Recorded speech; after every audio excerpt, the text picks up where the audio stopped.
السلام عليكم. ان شاء الله هنعمل مع بعض اطعم والذ السينابون ممكن تعمليه، وان شاء الله بعد الطريقة دي هتنسي اي طريقة تانية. هنعمله مع بعض بعجينة رهيبة جدا، قطنية وهشة وخفيفة زي الاسفنج، وبصوص وحشوة مميزين جدا. ودلوقتي يلا بينا نشوف الطريقة. بس لو اول مرة تشوفوا قناتي اشتركوا في القناة وفعلي الجرس عشان يوصلك كل جديد.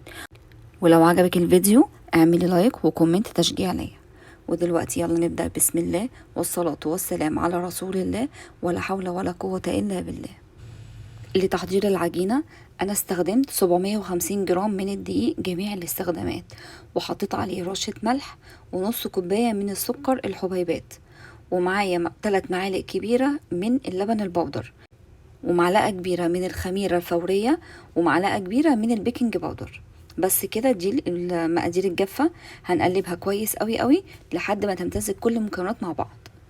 وهنحط معاهم 2 بيضة بدرجة حرارة المطبخ، ومعلقة صغيرة من الفانيليا السايلة، ممكن تستخدمي فانيليا باودر عادي. هنقلب كده الأول المقادير مع بعض بالسباتيولا، وهنبدأ نحط المية تدريجيا. أنا استخدمت حوالي كوباية ونص مية دافية، مش مية ساقعة عشان العجينة تخمر معانا بسرعة. هنشيل بقى الاسباتيولا وهنبدأ نعجن بإيدينا. هيتكون معانا في الآخر عجينة طرية مش عجينة ناشفة. هنفضل نعجن فيها مدة لا تقل عن ربع ساعة. طبعا من سر نجاح السينابون ان انا افضل اعجن فيه مدة كويسة قوي علشان العجينة تعمل معايا عرق. في الاخر خالص انا هستخدم 100 جرام من الزبدة السايحة. هنحطها بعد ما اخلص عجن خالص. هحاول بقى ادخل كده الزبدة جوه العجينة، تمام بالشكل ده. هنفضل نعجن فيها لحد ما يتكون معايا عجينة لينة وبتلزق في ايدينا بسيط كده، وهو ده المطلوب. تمام كده هي بقت جاهزة. هنسيبها بقى في مكان دافي، هنغطيها بستريتش راب ونسيبها في مكان دافي تخمر مدة لا تقل عن ساعة ونص. ودلوقتي هنبدأ نعمل الصوص الأبيض. معايا كوباية من السكر البودر، ومعايا كوباية من الحليب البودر، انت تقدري تضعفي الكمية زي ما انت عايزة. ومعايا معلقة كبيرة كده من الزبدة النباتي بدرجة حرارة المطبخ. وهنحط عليهم ربع كوباية من المية المغلية. لازم المية تكون مغلية عشان الزبدة تسيح. تمام كده هنخلطهم بقى كويس قوي. هنخلطهم كويس لحد الزبدة ما تدوب والسكر يدوب والمكونات تمتزج كويس قوي. هنحط 2 معلقة كبيرة من الكريم جانتيه، و8 قطع من الجبنة الكريمي. اي جبنة كريمي عندك تقدر تستخدميها، جبنة نستو او اي حاجة انت حابة تستخدميها. هنخلطهم بقى كويس جدا. ودلوقتي هفضيه في حاجة واحطه في التلاجة. لما يطلع من التلاجة هيبقى تقيل. لو انت حابة تخففيه زودي مية، حابة تقلي الصوص زودي جبنة. تمام هو كده كويس قوي. هنشوف قوامه لما يطلع من التلاجة عامل ازاي. تمام. ودلوقتي هنبدأ نعمل الحشوة. معايا كده كوباية الا ربع من السكر الحبيبات.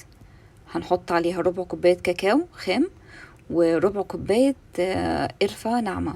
انا نخلت المكونات كويس. تمام كده هنقلبها بقى كويس قوي ونركنها على جنب. دلوقتي عدى على العجينة حوالي ساعة ونص بعد ما خمرت بقت بالشكل ده. هنحطها بقى كده على رخامة مدهونة محطوط عليها رشة كويسة قوي من الدقيق. تمام. لازم نحط رشة كويسة قوي من الدقيق عشان العجينة ما تلزقش معانا واحنا بنفردها. هنبدأ بقى كده نفردها بالنشابة.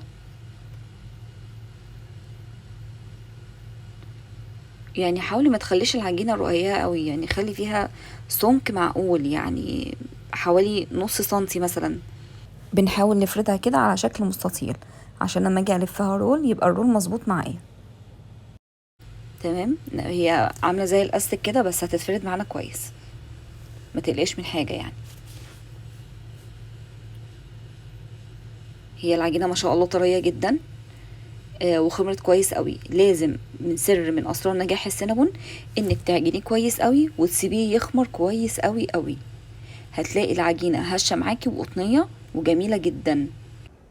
ودلوقتي هنديها كده مسحه من الزبده. انا معايا معلقتين كبار من الزبده السايحه. هنحط بقى كده الحشوه اللي احنا عملناها. هنضغط عليها كده بالمعلقة، ما تضغطيش بالنشابة لان النشابة هتبوظ وهتتبهدل معاكي.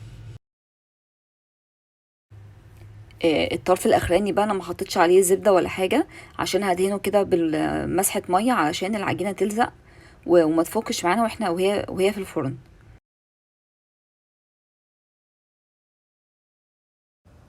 وهمسح الاطراف كده بالمية. دلوقتي احنا هنقطعه وهنرصه في الصينية او في الصاج اللي هيدخل الفرن، وهسيبه يخمر تاني. مش هندخله الفرن على طول، هنسيبه يخمر الاول وبعد كده هندخله الفرن. هوريهولكم لما يخمر الاول هنشوفه عامل ازاي. بنضغط عليه كده ضغطة خفيفة. ودلوقتي هرصه في الصاج او صينية ومش مدهونة اي حاجة. تمام، هو كده لسه مخمرش معانا، هسيبه بقى يخمر وبعدين نشوفه شكله بقى عامل ازاي. هو كده خمر، هندخله بقى الفرن. طبعا فرن ساخن مسبقا على اعلى درجة حرارة عندك اللي هي 240. مش هنرتبط بوقت معين، لحد ما نلاقي الوش كده خد لون ذهبي خفيف هنخرجه من الفرن على طول، ومش هنولع الشواية. هيتحط في رف اوسط لحد ما ياخد وش كده وهنطلعه على طول. هنشوف شكله دلوقتي بقى عامل ازاي. شايفين هو ما شاء الله كده بقاله حوالي 5 دقايق في الفرن. تضاعف حجمه تماما، لزق كده كله في بعضه، ما تقلقيش خالص، هيتفك معاكي بمنتهى السهولة. ما شاء الله.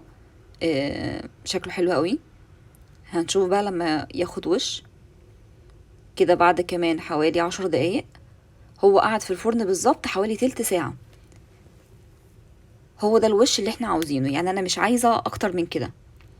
هخرجه بقى كده. ما شاء الله خد وش حلو قوي، لونه تحفة جدا، والقعر بتاعه مستوي كويس قوي. العجينة طرية جدا جدا وقطنية قوي قوي قوي ما شاء الله، وهشة معايا. هنبدأ بقى وهو سخن كده نحط عليه الصوص. شايفين الصوص تقل ازاي؟ الصوص ده بصراحة يا جماعة رهيب جدا، يعني ما فيش حد لاقه وقال عليه اي حاجة. بالعكس عجبهم قوي قوي. طعمه غني كده وجميل جدا. هحط على الوش بقى كده صوص كراميل وده صوص شوكولاتة، او لو عندك ممكن صوص نوتيلا، اي صوص انت حابة تحطيه حطيه، هيبقى حلو قوي. ان شاء الله هسيبلك المقادير في صندوق الوصف، وهسيبلك كمان الصوصات اللي انا عملتها في صندوق الوصف.